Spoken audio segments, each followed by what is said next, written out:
Hey, good morning, Three Rivers. And man, I'm just totally pumped this morning as I'm studying and thinking through um, where God has us as a fellowship and where we're going. Things we talked about Sunday, an implication, man, just in the context of a sermon, there's never, ever, ever enough time to deal with absolutely everything. And the truth of the matter is as important as preaching is. Uh, and it is important. The Bible teaches us, commands us to preach the word. Paul told Timothy, be ready in season and out of season. Timothy being that appointed overseer and a body of other overseers at Ephesus. Paul, his protege, his spiritual father, taught him, told him, and he tells us to preach the word and always be ready to do that. But that command to preach is given to all of us. It's in the book of Acts, it's clear that the church understood their goal, and the church, all of them together, is to preach the gospel.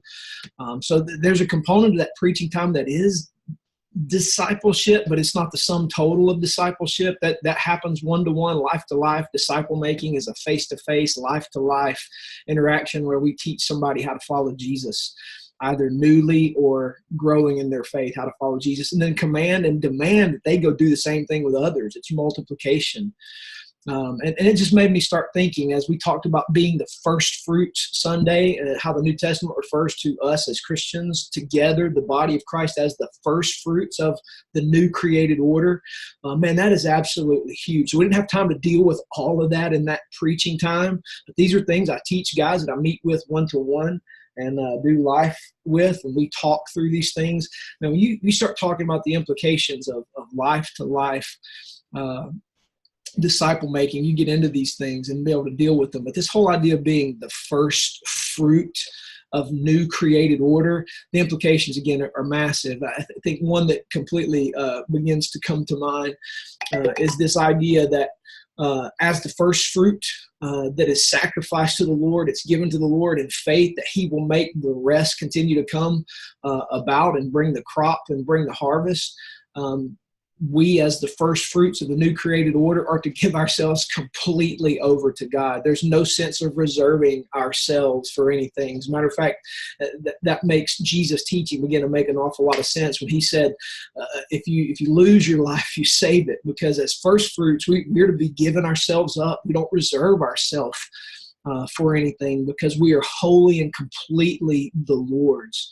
And that leads to how we do life together, meaning I give myself completely to you, you give yourself completely to me. We give ourselves to each other as the body, as the fellowship of the new created order, the church.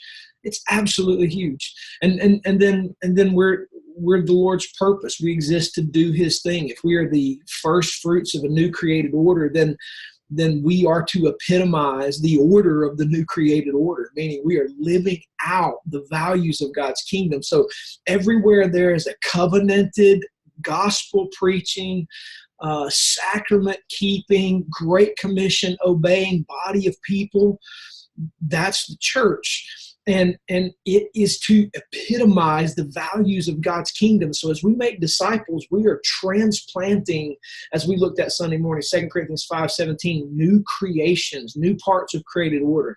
So that we think with the scope of the gospel being global, we multiply churches globally through multiplying disciples. We are transplanting new societies of new created order, so that what God promised in Isaiah and what we see promised in the New Testament is God is recreating, restoring all things under the headship of Christ. That's a holy calling, and it's huge and it's massive, which makes sense when Paul would say in Ephesians 3 that through the church, God is making known his manifold, his multifaceted wisdom to the principalities, the powers, the rulers, and authorities. There is something holy happening in the church, which is the new creation happening under the headship of Christ. So Three Rivers, I want to encourage you, continue to press into that and the implications of being completely the Lord's and given over to him, reserving nothing for ourselves, but giving all away. And there we will find life.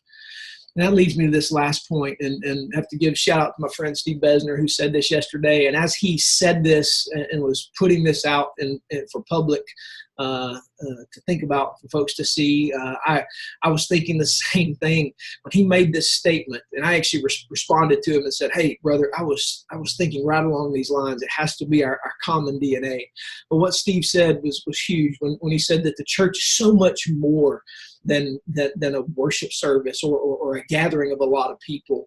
And he is absolutely right. So much of what we do in the West is we attribute church. The first thing we think about is a worship service, somebody preaching and having some kind of music that we think is our favorite. And the truth of the matter is the church is so much more than a worship service. In fact, I would say a worship service is not where we start when we think about church. It's somewhere way down the line. As a matter of fact, I think we've learned the hard way here. And I think we're learning in Western church multiplication that churches begin with disciple-making movements, not starting a worship service.